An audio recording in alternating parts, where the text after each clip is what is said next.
Aries is performing at the in Saudi Arabia right now. At that he did that shit? Comedy festival. Yeah, I mean, this is how you gotta press him on that. Yo, this is how you see people that really take social media and take interviews, whatever, seriously. You see them elevating like that. So, if they offered if they offered you $1 million to go do a live podcast or interview or something for the Saudi Arabian government, I'd do it for free. If they want to fly me out and put me up and we work something out, regardless of the human rights offenses and whatnot. I mean, at the end of the day, these are not democracies, right? Have you been like Dubai and places like that? No. I've been to Dubai. I've been to Egypt. I've been to Bahrain. I've been to Jordan. I've been to Israel. You go to these places, these are kingdoms with one king. So at the end of the day, whatever he decides is really how it goes. There's no freedom of speech. You can't say the king of Dubai. They will lock you the up. Because Tim Dillon was booked to perform at this comedy show, and then he made a bunch of jokes on his podcast about the human rights atrocities that they've all been involved with, and that was basically enough for them to uninvite him. Yeah, I mean, that makes sense. Like, why would we pay you if you're going to be dissing our country? Because they're paying you to whitewash their history. I think that I don't think that. I think that Saudi Arabia has a lot of money right now, and they're trying to figure out what to do for the next 100 years when the oil starts to run out. And part of it is to create, and this is what Dubai is doing as well. Like, I was out in Dubai and I kind of learned a lot about this stuff. They're trying to create like the Las Vegas of the Middle East. They're trying to have this be a major tourist destination, as opposed to we just make a bunch of oil and have a bunch of oil money, because the oil will ultimately run out, or people will shift into other forms of energy, right? Not overnight, but over the course. They're looking at this hundreds of years in the future. So this is why they're doing the football. I mean, not the football. They're doing boxing events there. They just bought EA, Electronic Arts. Yeah. $55 billion. Well, they created their own golf league and then merged with the PGA. So now golf. But when I say they're whitewashing their history, it's like they know how they're viewed by Americans. They know that America generally views them as monsters, and they're trying to do anything possible to show like, oh no, we're fine, we're okay. Which, if that also includes them no longer, murdering journalists, that would be great. Yeah. If they're going to continue to murder journalists and whatnot, and throw gay people off the roofs of buildings and all this type of shit, I mean, for me personally, I feel like I would go do it, and I would get paid, and then I would come back and I would talk shit about it, and I would tell people exactly what my experience was like. The problem is that you have somebody like Dave Chappelle or Bill Burr is one of the people who's been getting the most shit for it, because he's such a beloved comedian. But then he goes there, and one of the reasons why he gave when talking about how nice Saudi Arabia is just like, there's a Starbucks, there's a McDonald's, like, this is a great place, people are getting along. It's like, well, yeah, that kind of hides some of the secrets. But I mean, in the same way, a lot of foreigners could maybe use that same logic. Granted, the U.S. government's not like flying people out to do podcasts or comedy shows, but if somebody was to reject the USA because they, funded Israel destroying Gaza, then I guess I would understand that logic too. But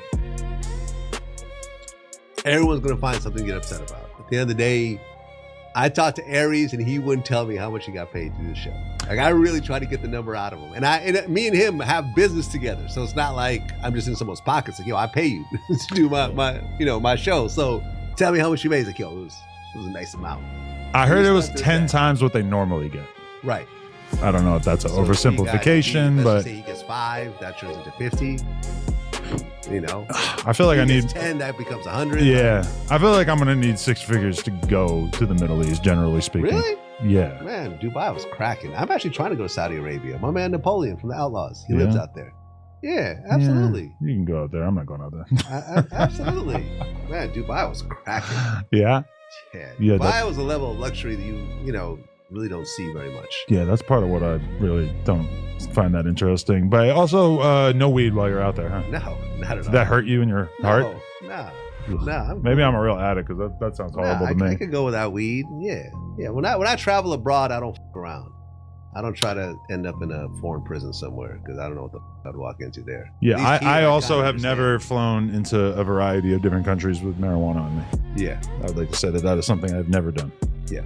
No, it's not that serious. I am not that addicted to weed. Okay. Where do you think we should go with this? What do you think about Young Thug selling 52 copies? 52,000 copies first week. WL. I think that's an L for Young Thug. I think with all the anticipation around him coming out, it almost could have been like think about like Tupac coming out with California Love. Yeah. Out on bail, fresh out of jail, California dreaming. Like, it could have been some shit like that if it was some huge smash record. Or for example, like when T.I. got out of prison, he started dropping smashes. I mean, he can't outsell Gunna at this point. And everyone's waiting on his cosign for Gunna's career to go forward. And now it's like, didn't Gunna like adjust someone's was it the whole runway thing? The jacket? But that was a Thug thing originally, and Right. then Gunna basically recreated it. But was that sort of like a Mocking at you like just like a ha-ha. ha. That's what people are saying. yeah, see, I'm gonna do your shit now. But that's an interesting technique. Instead of like wholeheartedly going at your op, just do little things Yeah. to parody them. Yeah, just kind of poke the bear a little bit. We're so used to approaching drama directly. Yeah. Yeah, I like responding to shit. But Gunna yeah. has full. I feel like Gunna's influenced by Cardi. I feel like Gunna looks at Cardi and realizes like, oh, Mystery is going to be my best friend in this next stage of my career. Playboy Cardi? Yeah, Yeah.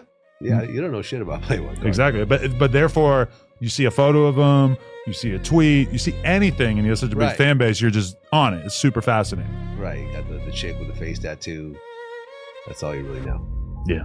And then whatever. And also whatever part of Iggy Azalea wants to spill out. like what could Gunna really just say anyway that people like if you just keep shit, a he music can say a lot. Yeah. but, But at the I end of the think day, he's that- not the most interesting person. Yeah, I've never interviewed him, so Mystery, I think, is that's good his for thing. him. Yeah. It's good. It's good because he keeps people wanting more. If I'm Gunna, I am not doing a 2-hour Vlad TV interview. Yeah. I don't think that is what he needs.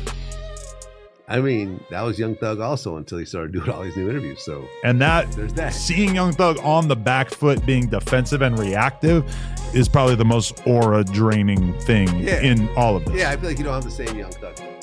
If they had leaked all that shit and then he had put out an album and sort of defiantly boasted and laughed at his haters, I feel like it would have came off Yeah. differently. This is like middle-aged Thug now. This is like the guy that's it was like he was talking about the old days. Yeah. it was like he was forced into dropping the album just because of all the controversy. Like I don't know. I don't feel like Yeah. this was the one. Didn't Lucci outsell him? Lucci hasn't dropped yet, Oh yeah, right? dropped? Yeah. Oh, But they did do a they did song, together. Yeah. Okay, but I thought Lucci was supposed to. Okay, never mind. I think it's No, coming Lucci soon. album out. I think Lucci Wait, album did he? was out, Yeah. Did it drop? Yeah, Lucci album was out. Yeah, I thought it came out the same day. It came out the same day. Oh, I didn't even know saw that. it, Yeah. Okay. Wow, that's actually bad if I didn't even know it came out. God damn. Yeah, no, they dropped same day. 27K first week, which you would think that Thug. Lucci? Yeah, so it's actually almost exactly half, which I would think that Young Thug should be doing more than twice what Lucci Young does. Thug was kind of a bigger artist than Lucci. By Lucci- far. Yeah, way Yeah. bigger. Young Thug was. No, it's not even close. Yeah. But And I'm he not, had- I'm Lucci, but I'm just saying Yeah. like He had hits, but as far as the cult fan base, not as much. Yeah, and he had all the focus on trial as well, more so than Lucci. Yeah.